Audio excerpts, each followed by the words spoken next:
Bread halwa ఎలా prepare చేసుకోవాలో ఈ వీడియోలో చూసేద్దాం. ముందుగా బ్రెడ్ పీసెస్ ఒక 6-8 తీసుకొని చూపించిన విధంగా చుట్టూ ఉన్న బ్లాక్ పార్ట్ మొత్తం కట్ చేయండి.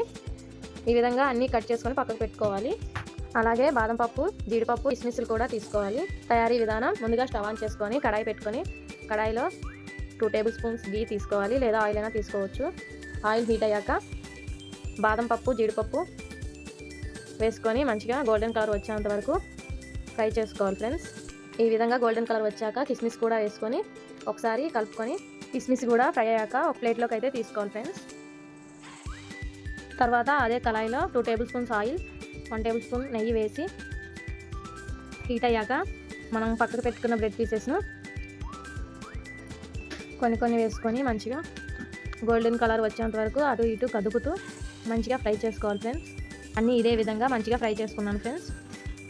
తర్వాత ఒక గిన్నె తీసుకొని అందులోకి ఒక 1/2 కప్ షుగర్ యాడ్ చేసుకోవాలి ఫ్రెండ్స్. యాడ్ చేసుకున్న తర్వాత 1/2 కప్కి 2 కప్స్ వాటర్ అయితే తీసుకుంటున్నాను ఫ్రెండ్స్.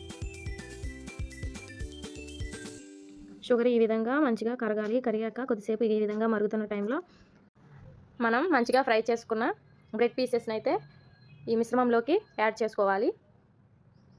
ఈ విధంగా మంచిగా దగ్గర పడ్డాక కాచి చల్లార్చిన పాలు అయితే యాడ్ చేసుకోవాలి ఫ్రెండ్స్. ఆ క్లిప్ అయితే మిస్ అయింది. పాలు యాడ్ చేశాక మనం వేయించి పక్కన పెట్టుకున్న డ్రై ఫ్రూట్స్ని అయితే యాడ్ చేసుకోవాలి ఫ్రెండ్స్. ఇంతే ఫ్రెండ్స్, డబుల్ కమేటా అయితే రెడీ అయిపోయింది ఫ్రెండ్స్. చూడండి, స్టవ్ ఆఫ్ చేశాక ఈ విధంగా అయితే ఉంటుంది. ఒకసారి అయితే మీ ఇంట్లో కూడా ఈ రెసిపీని అయితే ట్రై చేయండి ఫ్రెండ్స్. చాలా టేస్టీగా ఉంటుంది.